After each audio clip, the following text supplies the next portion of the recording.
ओम शांति। आज 9 अक्टूबर 2025 के सतगुरुवार के प्रातः मीठी मीठी मधुवन मुरली के बाप दादा के मधुर ईश्वरीय महावाक्य सुनते हैं। मीठे मीठे प्यारे प्यारे बाप दादा ने कहा, मीठे बच्चे, तुम अभी कांटे से फूल बने हो। तुम्हें हमेशा सबको सुख देना है। तुम किसी को भी दुख नहीं दे सकते हो। आज का प्रश्न है, अच्छे फर्स्ट क्लास पुरुषार्थी बच्चे कौन से बोल खुले दिल से बोलेंगे? अच्छे फर्स्ट क्लास पुरुषार्थी बच्चे कौन से बोल खुले दिल से बोलेंगे? उत्तर है, बाबा हम तो पास विद ऑनर होकर दिखाएंगे। आप बेफिक्र रहो। उनका रजिस्टर भी अच्छा होगा। उनके मुख से कभी भी यह बोल नहीं निकलेंगे कि अभी तो हम पुरुषार्थी हैं। पुरुषार्थ कर ऐसा महावीर बनना है जो माया जरा भी हिला न सके। ओम शांति। मीठे मीठे रूहानी बच्चे रूहानी बाप द्वारा पढ़ रहे हैं। अपने को आत्मा समझना चाहिए। निराकार बाप के हम निराकारी बच्चे आत्माएं पढ़ रहे हैं। दुनिया में साकारी टीचर ही पढ़ाते हैं। यहाँ है निराकार बाप, निराकार टीचर, बाकी इनकी कोई वैल्यू नहीं। शिव बाबा बेहद का बाप आकर इनको वैल्यू देते हैं। यानी ब्रह्मा की कोई वैल्यू नहीं। अगर शिव बाबा उसमें आकर के ना पढ़ाए तो बाबा ही आकर के वैल्यू देते हैं। मोस्ट वैल्यूएबल है शिव बाबा, जो स्वर्ग की स्थापना करते हैं। कितना ऊंचा कार्य करते हैं। जितना बाप ऊंचे से ऊंचा गाया जाता है, उतना ही बच्चों को भी ऊंचा बनना है। तुम जानते हो सबसे ऊंच है बाप। यह भी तुम्हारी बुद्धि में है कि बरोबर अभी स्वर्ग की राजाई स्थापन हो रही है। यह है संगम युग, सतयुग और कलयुग के बीच का पुरुषोत्तम संगम युग। पुरुषोत्तम बनने का ये संगम युग, पुरुषोत्तम अर्थात मनुष्य नहीं जानते इसका अर्थ क्या है। पुरुषोत्तम, पुरुषों में उत्तम बनने का समय। ऊंचे से ऊंचा सो फिर नीचे से नीचे बन जाते हैं। पतित और पावन में कितना फर्क है। देवताओं के जो पुजारी होते हैं वह खुद वर्णन करते हैं, आप सर्वगुण संपन्न, 16 कला संपूर्ण, संपूर्ण निर्विकारी, मर्यादा पुरुषोत्तम और संपूर्ण अहिंसक, विश्व के मालिक। हम विषय वैतरणी नदी में गोता खाने वाले हैं। कहने मात्र सिर्फ कहते हैं, समझते थोड़े ही हैं। ड्रामा विचित्र वंडरफुल है। पुजारी देवताओं की महिमा कहते हैं और खुद को कहते हैं हम तो विषय विकारों में गोता खाने वाले हैं जी। मैं मूर्ख खलकामी कहते हैं। तो ड्रामा कितना विचित्र और वंडरफुल है। ऐसी ऐसी बातें तुम कलप कलप सुनते हो। बाप आकर समझाते हैं, जिनका बाप के साथ पूरा लव है उनको बहुत कशिश होती है।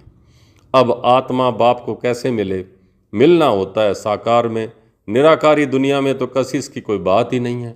वहाँ तो है ही सब पवित्र, कट निकली हुई है।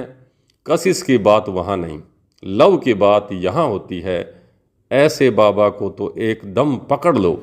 बाबा आप तो कमाल करते हो। आप हमारी जीवन ऐसी बनाते हो।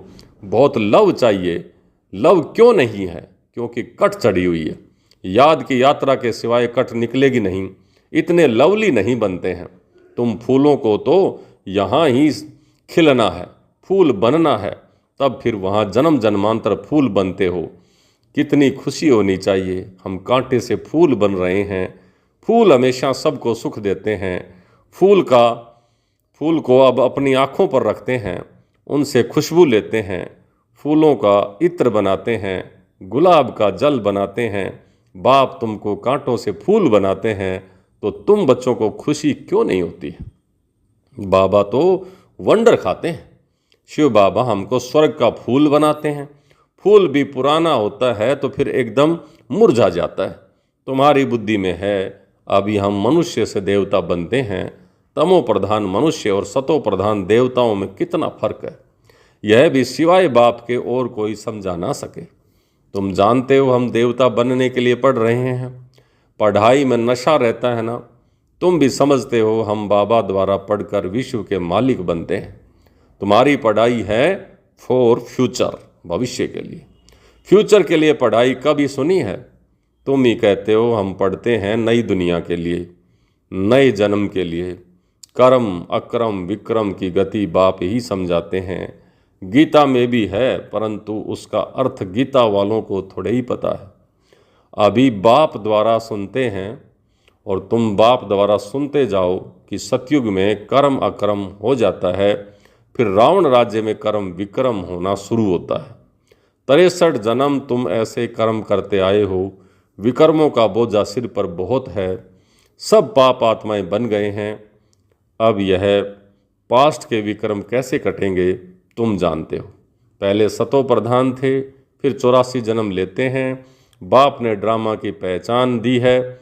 जो पहले पहले आएंगे, पहले पहले जिनका राज्य होगा, वही 84 जन्म लेंगे। फिर बाप आकर राज्य भाग्य देगा।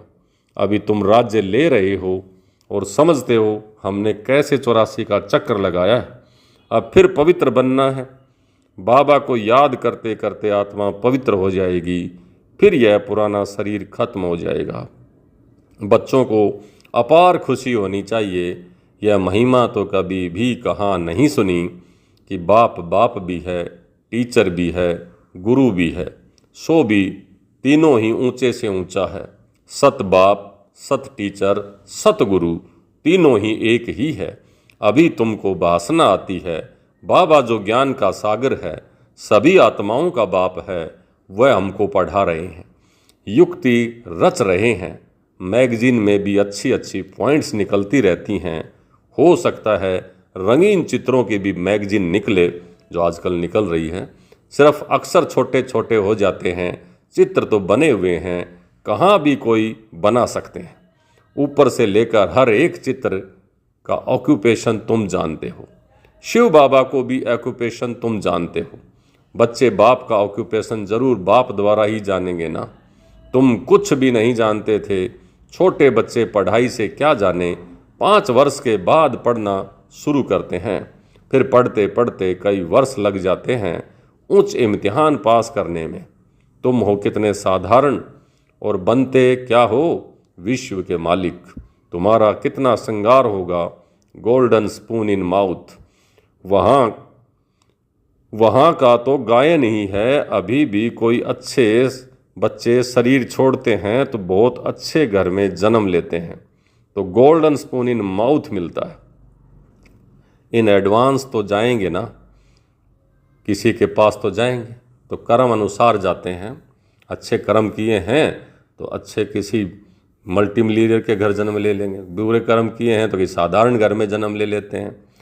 तो बाप कहता है कि कर्मों का फल तो है ना। निर्विकारी के पास तो पहले पहले जन्म श्री कृष्ण का ही लेना है। सबसे पहला निर्विकारी जन्म तो श्री कृष्ण का ही होना है।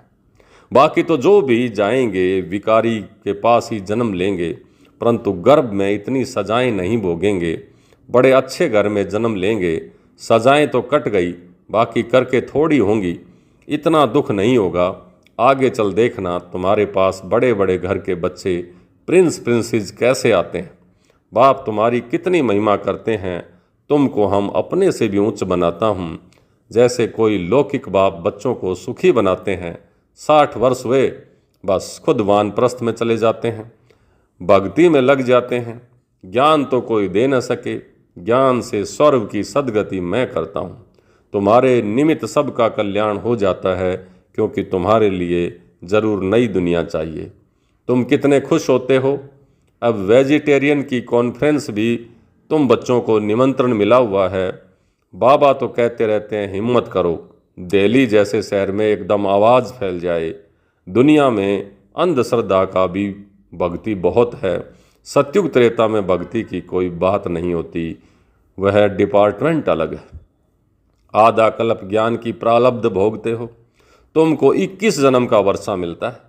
बेअद के बाप से फिर 21 पीढ़ी तुम सुखी रहते हो। बुढ़ापे तक दुख का नाम नहीं रहता है। फुल आयु सुखी रहते हो। जितना वर्षा पाने का पुरुषार्थ करेंगे उतना ऊंचा पद पाएंगे, तो पुरुषार्थ पूरा करना चाहिए। तुम देखते हो नंबरवार माला कैसे बनती है, पुरुषार्थ अनुसार ही बनेगी। तुम हो स्टूडेंट वंडरफुल। स्कूल में भी बच्चों को दौड़ाते हैं ना निशान तक। बाबा भी कहते हैं तुमको निशान तक दौड़कर फिर वहाँ आना है, परम धाम निशान तक टच करके फिर सतयुग में आना है। याद की यात्रा से तुम दौड़ करके जाओ, फिर नंबर 1 सतयुग में आएंगे पहले जन्म में। मुख्य है याद की यात्रा। कहते हैं बाबा हम भूल जाते हैं। अरे बाप, इतना तुमको विश्व का मालिक बनाते हैं, उनको तुम भूल जाते हो। बल तूफान तो आएंगे, बाप हिम्मत दिलाएंगे ना। साथ साथ कहते हैं ये युद्ध स्थल भी है। युधिष्ठिर भी वास्तव में बाप को कहना चाहिए जो युद्ध सिखलाते हैं स्थिर होने के लिए। युधिष्ठिर बाप तुमको सिखलाते हैं माया से तुम युद्ध कैसे कर सकते हो। इस समय युद्ध का मैदान है ना। बाप कहते हैं काम महाशत्रु है, उन पर जीतने से तुम जगत जीत बनेंगे। तुमको मुख से कुछ भी जपना या करना नहीं है, चुप रहना है। भक्ति मार्ग में कितनी मेहनत करते हैं, अंदर राम राम जपते हैं, उसको ही कहा जाता है नोदा भक्ति। तुम जानते हो बाबा हमको अपनी माला का मणका बना रहे हैं। तुम रुद्रमाला के मणके बनने वाले हो, जिसको फिर पूजेंगे। रुद्रमाला और रुंडमाला बन रही है। विष्णु की माला को रुंडमाला कहा जाता है, या वैजंती माला भी उसको कहते हैं। तुम विष्णु के गले का हार बनते हो। कैसे बनेंगे? जब दौड़ी में विन करेंगे। इस याद की यात्रा में दौड़ी है ये, इसको में जीतेंगे। बाप को याद करना है और 84 के चक्र को जानना है। बाप को याद से ही विक्रम विनाश होंगे। तुम कैसे लाइट हाउस हो, एक आंख में मुक्ति धाम, एक आंख में जीवन मुक्ति। इस चक्र को जानने से तुम चक्रवर्ती राजा सुख धाम के मालिक बन जाएंगे। तुम्हारी आत्मा कहती है अभी हम आत्माएं जाएंगे अपने घर। घर को याद करते करते जाएंगे। ये है याद की यात्रा। तुम्हारी यात्रा देखो कैसी फर्स्ट क्लास है। बाबा जानते हैं हम ऐसे बैठे बैठे क्षीर सागर में जाएंगे। विष्णु को क्षीर सागर में दिखाते हैं ना। बाप को याद करते करते क्षीर सागर में चले जाएंगे। क्षीर सागर अभी तो है नहीं। जिन्होंने तालाब बनाया है जरूर क्षीर डाला होगा, दूध डाला होगा। आगे तो क्षीर दूध बहुत सस्ता था, 1 पैसे का लोटा भर करके आता था, तो क्यों नहीं तालाब भरता होगा। अभी तो क्षीर का है कहाँ, पानी ही पानी हो गया है। बाबा ने नेपाल में देखा है, बहुत बड़ा विष्णु का चित्र है, सांवरा ही बनाया है। अभी तुम विष्णुपुरी के मालिक बन रहे हो याद की यात्रा से और सवदर्शन चक्र फिराने से। देवताएं गुण भी यहाँ ही धारण करने हैं। ये है पुरुषोत्तम संगम युग। पढ़ते पढ़ते तुम पुरुषोत्तम बन जाएंगे।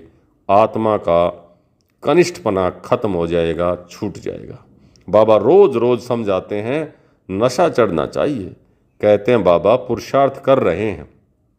अरे खुले दिल से बोलो ना बाबा, हम तो पास विद ऑनर होकर के दिखाएंगे। आप फिक्र मत करो। फर्स्ट क्लास बच्चे जो अच्छी रीति पढ़ते हैं उनका रजिस्टर भी अच्छा होगा। बाबा को कहना चाहिए बाबा आप बेफिक्र रहो, हम ऐसा बन करके दिखाएंगे। बाबा भी जानते हैं ना बहुत टीचर्स बड़ी फर्स्ट क्लास हैं, सब तो फर्स्ट क्लास नहीं बन सकते। अच्छे अच्छे टीचर्स 1-2 को भी जानते हैं, सबको मार्थियों की लाइन में नहीं ला सकते। अच्छे बड़े बड़े सेंटर्स खोलो तो बड़े बड़े आदमी आएंगे। कल पहले भी हुंडी भरी थी, सामल शाह बाबा हुंडी जरूर भरेंगे। दोनों बाप बचड़े वाल है ना। प्रजापिता ब्रह्मा के कितने बच्चे हैं, कोई गरीब, कोई साधारण, कोई साहूकार। कल पहले भी इनके द्वारा राजाई स्थापन हुई थी, जिसको देवताई राजस्थान कहा जाता था। अब तो आसुरी राजस्थान है। सारा विश्व देवताई राजस्थान था। इतने खंड थे नहीं, तो यही दिल्ली जमुना का कंठा था, उसको परिस्थान कहा जाता था। वहाँ की नदियाँ आदि उछलती थोड़ी थी, बाढ़ थोड़ी आती थी। अभी तो कितनी उछलती हैं, डैम्स फट पड़ते हैं। प्रकृति जैसे कि हम दास बन गए, जैसे अभी तो सब प्रकृति के दास बन गए हैं। फिर तुम मालिक बन जाएंगे। वहाँ माया की ताकत नहीं रहती है जो बेइज्जती करे, धरती की ताकत नहीं जो हिल सके। तुमको भी महावीर बनना चाहिए। हनुमान को महावीर कहते हैं ना, जो हिले नहीं। अंगद और महावीर का उदाहरण देता है बाबा। बाप कहते हैं तुम सब महावीर हो, महावीर बच्चे कभी हिल न सकें। महावीर महावीरनी के मंदिर बने हुए हैं, चित्र इतने थोड़े ही सबके रखेंगे, मॉडल रूप में बनाया हुआ है। अभी तुम भारत को स्वर्ग बना रहे हो तो कितनी खुशी होनी चाहिए, कितने अच्छे गुण होने चाहिए। अवगुणों को निकालते जाओ, सदैव हर्षित रहना है। तूफान तो आएंगे, तूफान आए तभी तो महावीर पने की ताकत देखने में आए। तुम जितना मजबूत बनेंगे उतना तूफान आएंगे। अभी तुम पुरुषार्थ कर महावीर बन रहे हो, नंबरवार पुरुषार्थ अनुसार। ज्ञान का सागर बाप ही है, बाकी सब शास्त्र आदि हैं भक्ति मार्ग के सामग्री। तुम्हारे लिए है पुरुषोत्तम संगम युग। कृष्ण की आत्मा यहाँ ही बैठी है, भागीरथ यही है। ऐसे तुम सब भागीरथ हो, भाग्यशाली हो। भक्ति मार्ग में बाप तो कोई का भी साक्षात्कार आ सकते हैं। इस कारण मनुष्यों ने भगवान को सर्वव्यापी कह दिया है। यह भी ड्रामा की भावी। तुम बच्चे बहुत उच्च पढ़ाई पढ़ रहे हो। अच्छा, मीठे मीठे सिकल दे बच्चों प्रति माता पिता बाप दादा का याद प्यार और गुड मॉर्निंग। रूहानी बाप की रूहानी बच्चों को नमस्ते। हम रूहानी बच्चों की रूहानी बाप दादा को याद प्यार, गुड मॉर्निंग और नमस्ते। नमस्ते मीठे बाबा, बहुत बहुत शुक्रिया आपका। धारणा के लिए मुख्य सार। पहला, आत्मा पर जो कठ जंक चढ़ी है उसे याद की यात्रा से उतार कर बहुत बहुत लवली बनना है। लव ऐसा हो जो बाप की सदा कशिश रहे। माया के तूफानों से डरना नहीं है, महावीर बनना है। अपने अवगुणों को निकालते जाना है, सदा हर्षित रहना है, कभी भी हिलना नहीं है। आज का वरदान, शुद्ध संकल्पों की शक्ति के स्टॉक द्वारा मनसा सेवा के सहज अनुभवी भवै। शुद्ध संकल्पों की शक्ति के स्टॉक द्वारा मनसा सेवा के सहज अनुभवी भवै। अंतर्मुखी बन शुद्ध संकल्पों की शक्ति का स्टॉक जमा करो। यह शुद्ध संकल्प की शक्ति सहज ही अपने व्यर्थ संकल्पों को समाप्त कर देगी और दूसरों को भी शुभ भावना, शुभ कामना के स्वरूप से परिवर्तन कर सकेंगे। शुद्ध संकल्पों का स्टॉक जमा करने के लिए मुरली की हर पॉइंट को सुनने के साथ शक्ति के रूप में हर समय कार्य में लगाओ। जितना शुद्ध संकल्पों की शक्ति का स्टॉक जमा होगा उतना मनसा सेवा के सहज अनुभवी बनते जाएंगे। और आज का स्लोगन है, मन से सदा के लिए ईर्ष्या द्वेष को विदाई दो, तब विजय होगी। मन से सदा के लिए ईर्ष्या द्वेष को विदाई दो, तब विजय होगी। अव्यक्त इशारे। स्वयं और सर्व के प्रति मनसा द्वारा योग की शक्तियों का प्रयोग करो। जितना अभी तन, मन, धन और समय लगाते हो, उससे मनसा शक्तियों द्वारा सेवा करने से बहुत थोड़े समय में सफलता ज़्यादा मिलेगी। अभी जो अपने प्रति कभी कभी मेहनत करनी पड़ती है, अपनी नेचर को परिवर्तन करने की, या संगठन में चलने की, या सेवा में सफलता कभी कम देख दिल शिकस्त होने की, ये सब समाप्त हो जाएंगी। सब तरह की मेहनत मनसा सेवा से समाप्त हो जाएंगी। अच्छा, ओम शांति।